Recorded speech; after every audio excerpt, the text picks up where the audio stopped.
안녕하십니까, 룩TV 연초합니다. 오늘은 배경이 참 귀엽고 아기자기하죠. 네, 제가 아기들 사진 찍어줄 때 스튜디오 이렇게 꾸며 놓은 곳입니다. 지금 여기 바닥이 좀 푹신푹신해 가지고 말이죠, 좀 자세가 불편합니다. 그래서 지금 사실 다른 영상도 마찬가지지만 한 방에 오케이가 되는 경우가 좀 어려워요. 말하다 보면 꼬이기도 하고. 자, 근데 이 자세 때문에 너무 불편해서 제가 이렇게 좀 뒤로 기대서 얘기를 해도 좀 양해를 해 주셨으면 좋겠어요. 지난번 필리핀 사업 제1부 필리핀에서 사업을 절대 하지 말아야 할 5가지 이유에 이어서 이제 2부 이야기를 시작하겠습니다. 2부가 이제 또 제목이 자극적이라 들어오신 분들도 계실 것 같은데, 놈, 교활한 놈, 비겁한 놈, 멍청한 놈. 자, 좀 굉장히 무슨 이야기를 하려고 하는 건지 감이 오시는 분도 있을 것 같고, 이게 뭐야 제목이 하면서 이거 어그로인가 이렇게 이제 생각을 얼핏 하시면서 영상을 시청하고 계시는 분도 계실 것 같습니다. 자, 필리핀에 와서 이제 그냥 관광이 아니라 이제 생활을 이렇게 이제 하다 보면은 여기에 필리핀에 와서 생활하시는 분들이 상당히 좋은 분들이 많다라는 걸 느낄 수가 있어요. 그냥 생활적 측면에서 만나는 사람들은 거의 99.9% 좋은 사람들입니다. 여러분들이 이제 뉴스에서 접하는 그런 사건 사고에 연루된 그런 기사만 주로 접하시다 보니까 순 필리핀에는 범죄자만 사나 이렇게 생각할지 모르겠지만, 여러분이 언론에 낚인 거예요. 그렇게 따지면 한국에도 범죄자만 삽니다. 착한 일 하는 사람들 아주 어쩌다가 나오죠. 맨날 뉴스 보면 사건 사고가 끊이질 않아요. 전부 음주운전하고 강도질하고 성범죄 저지르고 오만 잡다한 놈들이 다 살고 있지 않습니까? 뉴스나 언론 매체에서는 좋은 사람들 이야기는 잘 안 나와요. 선정성이 바로 그런 언론 매체의 주요한 어떤 특징 중에 하나라고 볼 수가 있습니다. 마찬가지예요.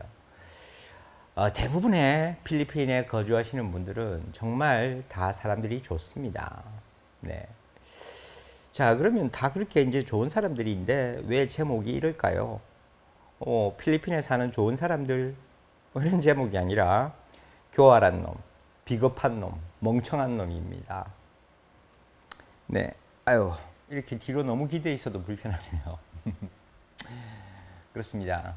그러니까 여러분들이 필리핀에 관광차 오시거나 그냥 일반적으로 그냥 특히 은퇴 이민처럼 좀 삶을 그냥 여유롭게 지내시면서 골프 치시거나 여러 가지 레저 활동을 하는 그런 상황이라면 다들 좋죠. 예, 나쁘게 대할 리가 있나요? 절대 그럴 필요도 없고 그런 사람 보기 힘들죠. 그렇습니다. 다 좋은 분들이에요. 근데 이제 여러분이 그냥 관광객이 아니라 그냥 은퇴 이민으로 여유롭게 살고자 하는 분이 아니라 아니면 사업하는 부모님을 따라온 그냥 생활하고 학교 다니는 아니면 또 어학연수자 이런 분들이 아니라 바로 필리핀에서 사업을 하시겠다라고 마음을 먹고 그 행동을 하는 순간 여러분은 바로 이 세 부류의 사람을 만나게 됩니다. 내가 상대를 대할 때의 자세가 달라지니까 바로 상대가 나를 대하는 자세도 달라지는 거예요. 모든 게 상대적입니다. 내가 어떤 특별한 목적 없이 그냥 편하게 사람을 대하면 상대도 나를 적대시할 이유도 없고 나쁘게 대할 이유도 없습니다. 그렇죠? 근데 내가 어떤 목적성을 가지고 그 사람에게 다가가는 순간 상대방도 다르다는 거죠. 그렇지 않습니까? 자, 그래서 제가 지금 이 얘기를 드리는 것은 여러분이 사업자일 때에 혹은 사업을 하고자 하는 사람일 때에 이 필리핀에서 여러분은 세 부류의 사람을 만나게 된다는 겁니다. 그 첫 번째는 바로 교활한 놈입니다. 한마디로 얘기하면 사기꾼이죠. 저는 여러 유형의 범죄자들 중에서도 이 사기꾼을 가장 싫어해요. 왜냐하면 제가 직간접적으로 당한 경험이 있기 때문에 뭐 차라리 도둑놈 그냥 물건 없어지면 그냥 그런가 보다, 또 돈 벌어서 사면 되니까 라고 생각할 수도 있겠습니다. 근데 이 사기라는 이것은 참 이 마음의 상처가 굉장히 크게 남아요. 왜냐하면 기본적으로 이 사기를 당하는 입장에서는 그 상대방과의 어떤 신뢰관계라는 게 어느 정도 있었기 때문에 사기를 당하는 거거든요. 뭐 한마디로 사기는 내 돈을 주고 내 돈을 돌려받지 못한 상황인 겁니다. 내 돈을 왜 빌려주겠어요? 당연히 상대방이 어느 정도 믿을만 했으니까 내 돈을 투자하고 빌려주는 겁니다. 그렇죠? 그 신뢰감을 기본적으로 해치게 되는 것이기 때문에 단순 도둑질을 하는 놈보다 훨씬 나쁜 놈이라는 얘기죠. 도둑놈한테는 당연히 그 신뢰감 같은 게 있을 리가 없습니다. 그냥 내 물건이나 돈이 없어진 것이 속상할 따름이죠. 하지만 이 사기라는 행위는 기본적으로 그 상대의 이 신뢰를 배신하는 그런 것을 깔고 있기 때문에 정말 당하는 입장에서는 치가 떨리는 일이 될 수밖에 없습니다.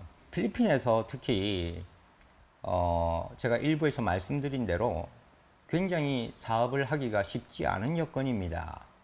그런데도 와서 생활을 하면서 사업을 하고 있는 우리 선량한 일반 사람들을 제발 그렇게 등쳐먹는 사기 행각은 제발 하지 않아줬으면 좋겠어요. 사실 이런 사기꾼 같은 사람들도 처음부터 사기꾼은 아니었겠죠. 그죠? 근데 말씀드린 대로 이 필리핀에서의 사업은 절대 만만치가 않아서 자기가 이렇게 어떻게든 사업을 이제 시작을 하고 나서 자기도 있다 보니까 여러 가지로 궁해지는 거죠. 그러니까 돈이 필요하게 되는 거고, 그래서 결국 다른 사람을 끌어들이게 되는 경우가 많습니다. 뭐 누가 처음부터 사기를 쳐야지 마음 먹고 하는 사람 물론 있을 수 있겠지만 그렇게 많지 않을 겁니다. 근데 이제 필리핀에 와서 사업을 하다 보니 자기도 모르게 어느샌가 사기꾼이 되는 경우들이 있어요. 처음에 그 의도가 어찌했던 자기의 필요에 의해서 상대방으로 하여금 이제 투자를 유도하게 되겠죠. 물론 처음 돈을 빌릴 때는 자기가 뭔가 이 돈으로 열심히 잘 해서 내가 이 돈을 갚아주겠다라고 마음을 먹었을 수도 있습니다. 그렇죠?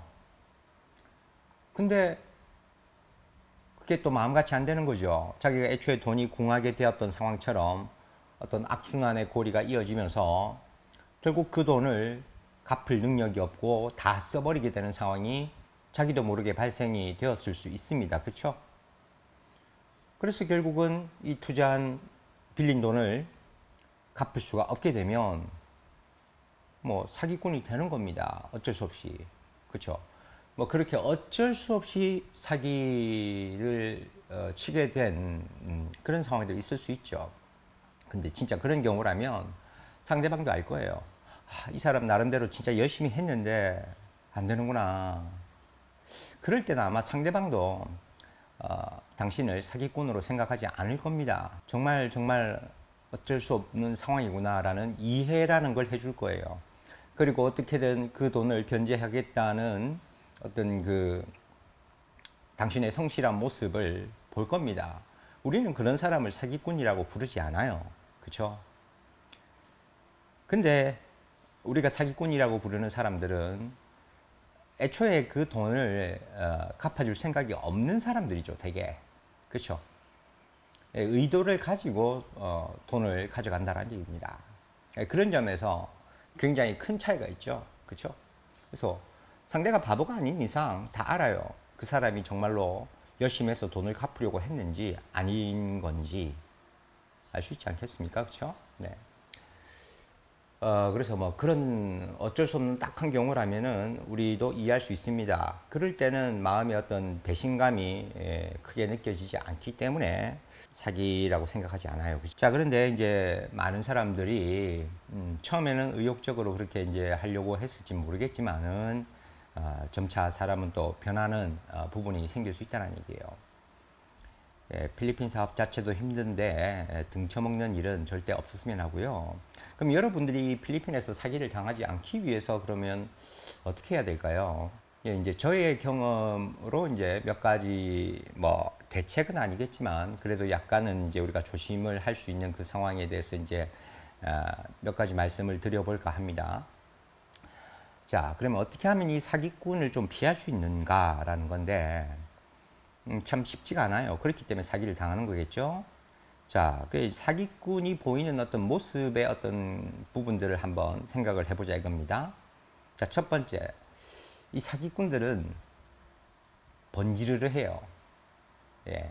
우리는 상대가 별 볼 일 없어 보일 때 그 사람에게 사기당하는 일은 별로 없습니다. 예. 당연히 스스로 좀 무시하는 생각을 가지고서 아유, 저 사람이 내 돈을 갚을 능력이 어디 있겠어 라고 생각하면서 애초에 돈을 빌려주지 않죠. 누가 투자하겠습니까? 그쵸? 그러니까 사기꾼들은 참 보기에 그럴듯한 사업체를 가지고 있는 경우가 많겠죠. 그렇습니다. 아니면 그럴듯한 어떤 직함을 갖고 있습니다. 그죠? 예. 어떤 그 조직에서 그 사람은 어느 정도 레벨급의 직함을 가지고 있을 가능성이 높죠. 그래야 상대가 신뢰를 하니까 어떻게든 그 사람이 그 자리에 올라갔을 겁니다. 예. 뭐 정식 루트로 갔든 사기를 쳤든 말이죠. 그렇기 때문에 일단 사기꾼은 그럴듯해 보인다라는 공통적 특성이 거의 있습니다. 그러니까 우리가 쉽게 속아 넘어갈 수 있다라는 거죠. 자, 그 다음에 사기꾼들은 말을 잘 하는 편이죠. 네.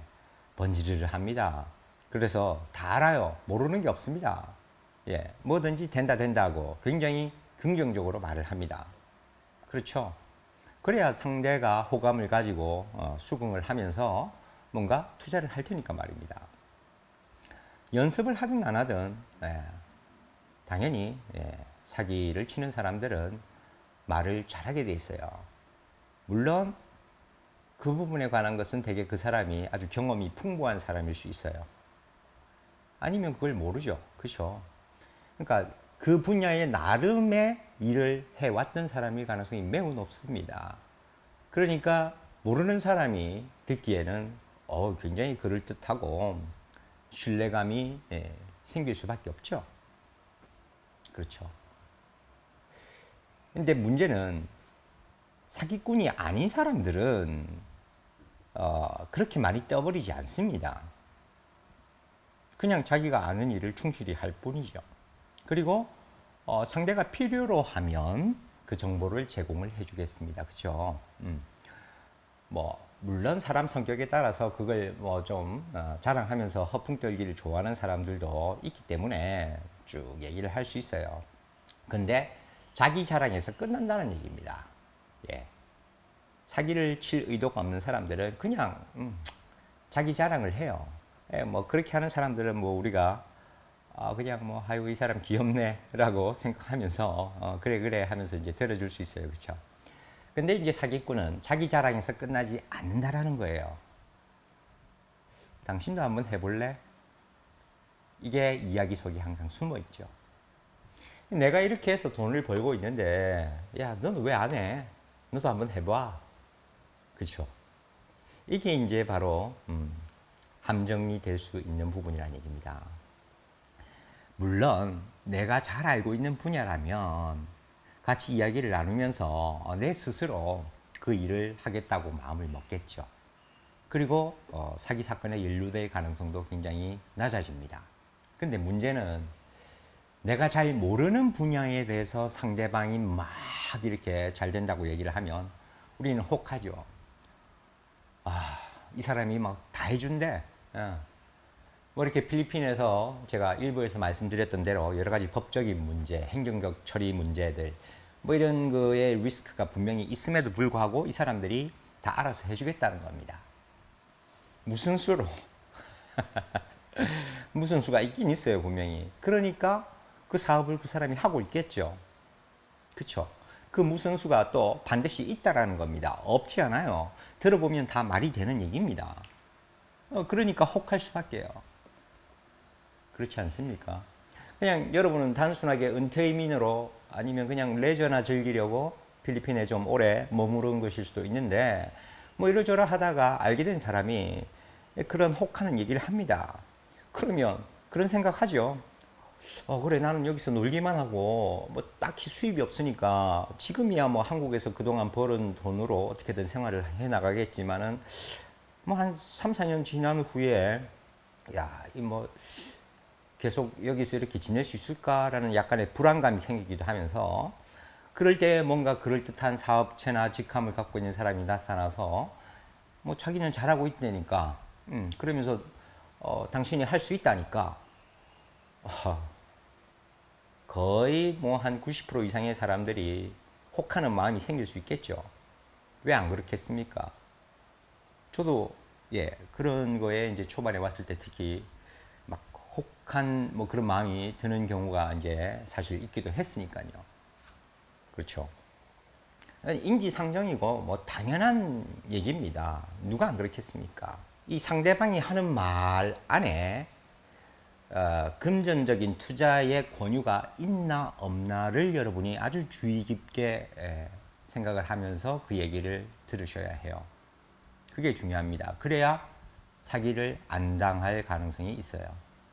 거기다가 자기가 모르는 분야라면은 안 하는 게 좋습니다. 적어도 자기의 경험이 조금이라도 있고 지식이 좀 있는 분야라면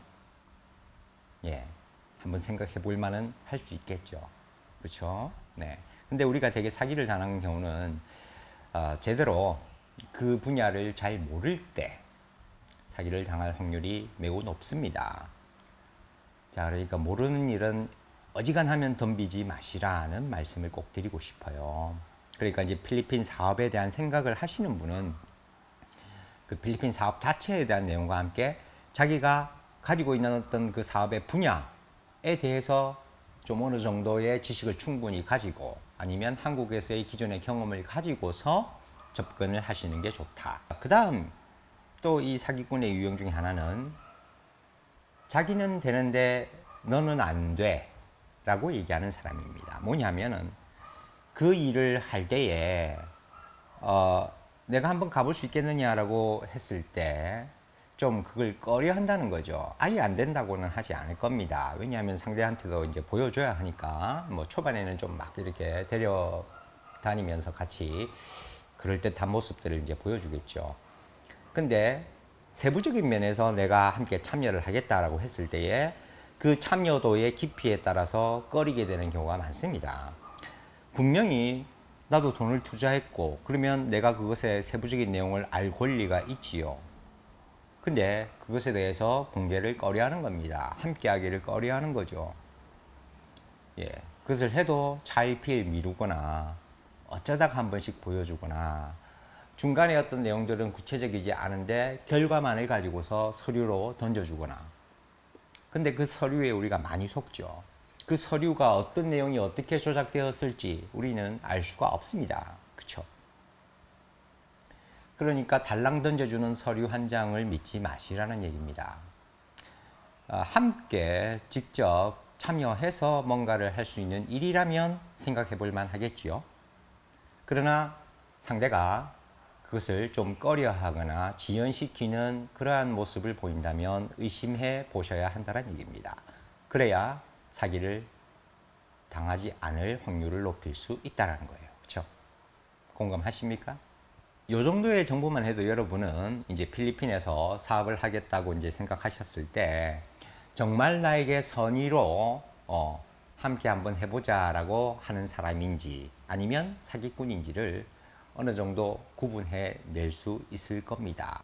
사실 부자들은 진짜 알짜로 돈 버는 사람들은 함께 하자고 얘기할 이유가 별로 없어요. 자기 혼자 잘하고 있는데 뭐 굳이 이익을 나눌 필요가 있습니까? 물론 뭐 프랜차이즈로 아예 사업을 이렇게 하는 뭐 그런 경우라면 이제 함께하는 사람들이 늘어나고, 그죠? 그리고 이제 그 덩치를 정말 획기적으로 키우기 위해서 투자자를 모집하는 경우도 있겠죠. 뭐 그런 경우를 얘기하는 게 아닙니다, 그죠? 네. 진짜 잘 나가는 사람들은 그 부자의 노하우를 잘 알려주지 않죠. 굳이 당신과 함께할 필요도 없습니다, 그죠? 그러니까 내가 스스로 막 알아내려고 해야 한마디 툭 던져주는. 자, 그러면 뭐 필리핀에 그렇게 뭐 사기꾼이 뭐 차고 넘치느냐? 뭐 지금도 가끔 이 필리핀에 관련한 어떤 사이트나 블로그 아니면 페이스북 뭐 이런 걸 보면 자기를 사기치고 도망간 사람들의 사진이나 신상에 관한 글들이 올라오는 경우들이 있습니다. 뭐 지금도 그런 사람들이 활동을 하고 있다는 뜻이겠죠. 물론 뭐 그것이 모두 맞다고 할 수는 없어요. 왜냐하면 또 사기를 당한 입장에서는 뭐든지 이제 좋지 않게 생각하면서 이 사람을 나쁜 사람으로 매도를 하는 뭐 그런 경우도 있을 거예요. 그래서 정작 사기꾼이 아닌데도 억울하게 뭐 그런 누명을 덮어쓰는 사람도 있을 수 있습니다. 그렇죠? 네. 하지만은 또 실제 많은 경우는 뭔가 억울한 일을 당했으니까, 예. 그리고 분명한 어떤 사실관계가 있으니까, 네. 그렇게 이제 하는 거겠죠. 근데 그러한 글이 올라온 경우에도 그 사람에 대해서 막 이렇게 안 좋게 얘기를 할 때에 자기는 어떤 사람인가를 드러내지 않는 그런 경우, 사실 그런 경우도 사실 바람직하지는 않은 것 같아요. 네. 그렇게 하려면 자기도 다 드러내야 합니다. 예, 상대방의 얼굴과 신원을 다 얘기를 했다면 그렇게 글을 올리는 사람도 역시 자기의 신분에 대해서 명확하게 밝힐 수 있는 사람이어야 우리가 좀 더 신뢰성 있게 그 사람의 말을 믿어줄 겁니다. 그리고 진짜 그러긴 그 나쁜 사람이었다면은 뭐 우리가 같이 좀 도움을 줄 수 있다면 좋겠죠. 네. 자, 근데 사실은 이 문제는 필리핀만의 문제는 아니죠. 한국에도 사기꾼 얼마나 많습니까? 제가 얘기했듯이 한국에서도 저는 이미 경험을 갖고 있기 때문에, 그러니까 이건 유독 필리핀만의 문제는 아니에요. 유독 필리핀만의 문제가 절대 아닙니다. 그런데 이제 필리핀에 이제 있는 사람들의 수가 한정되어 있다 보니까 그 적은 수의 사람들 중에서 필리핀에서 이제 사업을 하다가 어려움을 겪는 상황들이 생기면서 어쩔 수 없이 그렇게 되는 상황들이 빈번하게 좀 더 생길 수 있고, 그게 이슈화가 되다 보니까 필리핀에 그런 사람들이 많구나 뭐 이런 생각을 할 수가 있게 되는 거죠. 네. 더불어 이 사기꾼들이 말입니다. 이 말이 되면 참 필리핀어들을 등쳐먹으면 될 텐데, 그죠? 이 말이 안 통하면은 등쳐먹기가 힘들죠. 그러니까 당연히 필리핀어를 대상으로는 사기를 잘 칠 수가 없으니까 한국 사람들을 대상으로 사기를 치는 경우도 있을 겁니다. 이 부분은 역시 우리의 경우에도 마찬가지예요. 여러분이 이제 필리핀에서 이제 사기를 당한다라고 했을 때 두 가지 케이스가 있을 수 있어요. 내가 말을 잘 못해서와 내가 말을 잘해서입니다. 네. 내가 이 언어적으로 뭐 영어든 따갈로그든 뭐 비사야어근 간에 말을 잘 모르면 사기당할 확률이 사실은 높죠. 바로 한국인들에 의해서. 내가 뭐 그런 거 다 해줄게 라고 하고 뭔가 서류를 만들어 놓고 이제 영어로 막 이렇게 복잡하게, 또 이 아시다시피 영어권 이런 나라들은 뭔가 이렇게 서류 작업이 굉장히 많아요. 뭐 그냥 별것 아닌 영어에도 막 서너 장 페이지가 됩니다. 그러면 그걸 다 읽고 이해를 해보려고 해도 쉽지가 않아요. 그죠? 그러니까 이제 상대방에게 덜컥 맡겨버리고 나 몰라라 하겠다는 그런 상황이 생깁니다. 참 사기 쳐먹기 쉽죠. 그러니까 이제 여러분들이 속지 않으려면 여러분들이 이제 최소한 이 언어적인 측면에서 조금은 노력을 하시는 게 좋아요. 그러니까 영어든 그 나라의 언어든 기본적으로 외국에서 사업을 하실 생각이 있으면은 언어는 기본으로 정말 하실 생각을 하셔야 됩니다. 네, 그게 맞아요. 물론 뭐 말을 아주 뭐 화려하게 잘 구사할 필요는 없는데 적어도 사전을 찾아가면서 서류적인 부분에서는 하나하나 꼼꼼하게 좀 체크를 하시거나 뭐 정말 믿을 만한 어떤 회사나 지인에게 번역을 부탁을 하거나 해서 최종 확인을 한 다음에 서류에 사인을 하는 것이 바람직합니다. 근데 이제 마음이 급하니까 그냥 대충 보고 보통 사인을 해버리는 경우가 허다해서 문제가 발생하는 거죠. 네. 그래서 이 언어적 문제가 잘 안 될 때에 사기를 당할 확률이 있으니까 여러분께서 언어적 문제를 좀 해결하시면 좋을 것 같고요. 근데 그러면 내가 언어를 잘하면 사기를 덜 당하냐? 꼭 그렇지만은 않죠. 네. 상대가 답정하고 덤비는 경우라면, 그죠? 그리고 실제로 또 필리핀어에게 사기를 당하기도 합니다. 사실 그 부분은 정말 외국인으로서 어쩔 수 없는 그 상황들이 있죠. 일부에서 말씀드렸던 그런 상황이 결부가 되면서 이제 사기를 당하는 거죠. 이제 그럴 때는 상대가 작정하고 덤비는 거니까 필리핀어에 의한 사기를 당하는 경우들도 그래서 곧잘 생깁니다. 그리고 이제 집주인과의 관계이죠. 그러니까 외국인이 소유를 할 수 없으니까 이제 집이나 회사의 그 소유주의 관계에서 상대가 이제 먹으려고 덤비는 상황들이 이제 생긴다라는 얘기예요. 예. 그래서 실컷 인테리어 잘 해놓고 한 1, 2년 영업했는데, 그죠? 이게 이제 자기 보기에 자기가 해도 될 것 같거든요. 예. 그러면 이제 작업을 합니다. 어느 순간 임대 연장 안 하겠다. 그러면 그걸로 망하는 겁니다. 뭔가 대책이 있을 것 같죠. 뭐 검색해 보시면 금방 알 수 있는데 사실 거의 대책이 없는 거나 마찬가지입니다. 외국인을 위해서 필리핀 정부에서 혹은 뭐 변호사들이 그렇게 적극적으로 띄워주지 않는다는 얘기예요. 물론 여러분이 수임료를 엄청 지불하면서 아주 유능한 변호사를 쓰면 이길 확률도 있겠죠. 이긴다고는 하나 또 그 돈을 받아낼 수 있을 때까지는 한참 오랜 시간이 걸립니다. 그럼 여러분들은 거의 미쳐 병들고 말아요. 네. 그러니까 이제 그런 부분도 있다라는 것도 이제 생각하셔야 됩니다. 그래서 필리핀에서 여러분이 사업자로서 만나게 되는 첫 번째 유형의 인물, 경계해야 할 인물, 바로 사기꾼에 대한 얘기를 드렸습니다.